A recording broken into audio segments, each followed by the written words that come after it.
সাজো সাজো রব ধারাবাহিক করুণাময়ী রানী রাসমণির ফ্লোরে শঙ্খ উলুধ্বনি দিয়ে রাজচন্দ্রের বাড়ির মহিলারা রাসমণিকে বরণ করে নিচ্ছে। সামনেই রাসমণি ও রাজচন্দ্রের বিয়ে।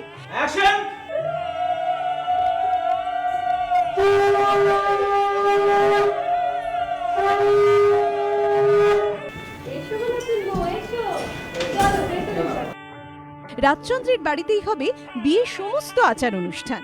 সেই উপলক্ষে শহরে এসেছে রাসমণি, সঙ্গে রয়েছে পিসি ক্ষেমঙ্করী।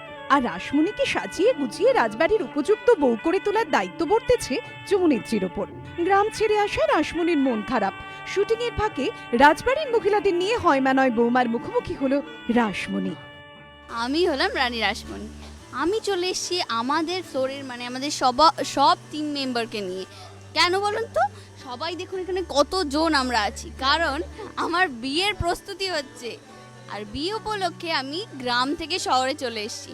আমার বাবা তো খুবই গরিব, তাই আমি রাজচন্দ্রের বাড়িতে চলে এসেছি। এখান থেকেই আমার বিয়ে হবে। আর আমি কাকে নিয়ে গ্রাম থেকে শহরে এসেছি জানেন? আমার পিসিকে নিয়ে, আমার মিষ্টি পিসি। রানী বলছি তো, শোর ঘরে সকলে বউ দেখতে এসেছেন, একদম গোমরা মুখ করে থাকবি না, বুঝেছিস? আমি এখানে থাকবো না, আমি এক্ষুনি গায়ে ফিরবো। ও পিসিমণি, তুমি আমায় নিয়ে চলো না। আমি এখানে থাকলে এ আবার কি কথা? চুপটি করে চল চল। আমি চলে এসেছি, আপনারা দেখতেই পাচ্ছেন রানীকে সঙ্গে নিয়ে এত বড় একটা বাড়িতে ওর বিয়ে হচ্ছে। আমরা তো ভীষণ খুশি, আমাদের আনন্দের একদম সীমা পরিসীমা নেই। আমাদের গ্রামে তো ওর বিয়ে নিয়ে এত রকমের সমস্যা হয়েছিল, আপনারা সেগুলো জানেন। আর ও তো ছেলে মানুষ, কিছু বোঝে না। ও রঘুবীরের কথা ওর খুব মনে পড়ছে, তাই ওর খুব মন খারাপ হচ্ছে এখানে এসে।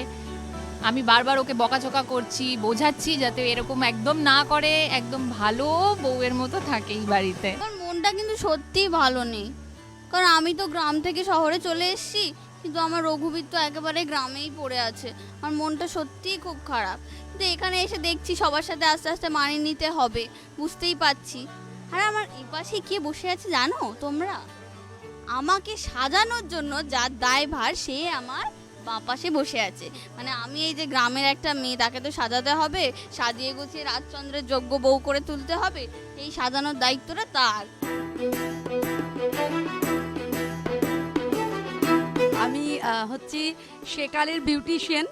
খুব মজার একটা চরিত্র এখানে, যে রানীকে গ্রামের একটা মেয়ে, যার ধারণাই নেই যে সে আগামী দিনে রানী রাসমণি হয়ে উঠবে, তো সেই মেয়েটাকে একটু একটু করে গ্রুম করা, তার রূপচর্চা, তাকে তার বিভিন্ন রকমের যা কিছু শেখানো, যাতে সে রাজবাড়ির যোগ্য হয়ে উঠতে পারে, সহবত শেখানো, এই দায়িত্বটা আমার। এবং যেহেতু দিতিপ্রিয়া ও আমার সম্পর্কে ভাইজিও হয়, ফলে খুব আনন্দ করছি আমরা। রাজচন্দ্রের আগের দুই স্ত্রী মারা গিয়েছে, রাসমণি তার তৃতীয় পক্ষে স্ত্রী হতে চলেছে। এই তৃতীয় বিয়ে নিয়ে তাই পরিবারের অনেকের মনেই রয়েছে দ্বিধাদ্বন্দ্ব। রাজচন্দ্র খুবই আধুনিক মনস্ক, সেই সমস্ত দ্বিধাকে গুরুত্ব দিতে একেবারেই রাজি নয়। রাজচন্দ্র সেই সময় আমাদের রাজা রামমোহন রায় এবং অনেকের সান্নিধ্যে আসার কারণে তার মধ্যে এই কুসংস্কার ব্যাপারগুলো ছিল না, এবং তিনি সবসময় চাইতেন সেইভাবে কুসংস্কারকে বাইরে রেখে কি করে মানুষকে এগিয়ে নেওয়া যায়, সমাজকে কখনো এগিয়ে নেওয়া যায়। রাজচন্দ্রের আরেকটা বৈশিষ্ট্য আপনাদের বলে রাখা দরকার, সেটা হচ্ছে রাজচন্দ্র নিজে ফরাসি পারফিউম ব্যবহার করেন, ঝাঁকজমক খুব পছন্দ করেন, খুব বিলাসিতা তার মধ্যে আছে। খুব ধুমধামে বিয়ের এই আয়োজন চলছে। বিয়ের এই আয়োজনের পরে যখন রানী রাসমণি আমাদের বাড়িতে আসবে, অর্থাৎ পিতরাম্মারের বাড়িতে আসবে, তখন রানী রাসমণি হয়ে ওঠার গল্পটার মূল শুরুটা কিন্তু তখনই হবে। রাজচন্দ্রের সঙ্গে রাসমণির বিয়ে নিয়ে আনন্দময়ীর মনেও একটু হলেও দ্বিধা রয়েছে। রাজচন্দ্রের দিদিমা রুখিনী এই বিয়ে কোনোভাবেই মেনে নিতে পারছে না, এমনকি রাজচন্দ্রের সঙ্গে আনন্দময়ীর বন্ধুত্ব সে ভালো চোখে দেখে না।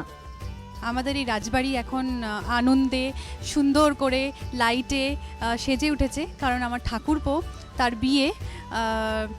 সবাই খুব খুশি, আমিও খুব খুশি, কিন্তু কোথাও থেকে আনন্দময়ীর মনে একটু দুঃখ রয়েছে, কারণ সেই ছোটোবেলায় বিয়ে করে আসার পর থেকে এই বাড়িতে আনন্দময়ীর স্বামী যখন মারা যায়, তার একমাত্র বন্ধু কিন্তু তার এই ঠাকুরপো। তৃতীয় পক্ষের স্ত্রীর আয়ু অল্পই হয়।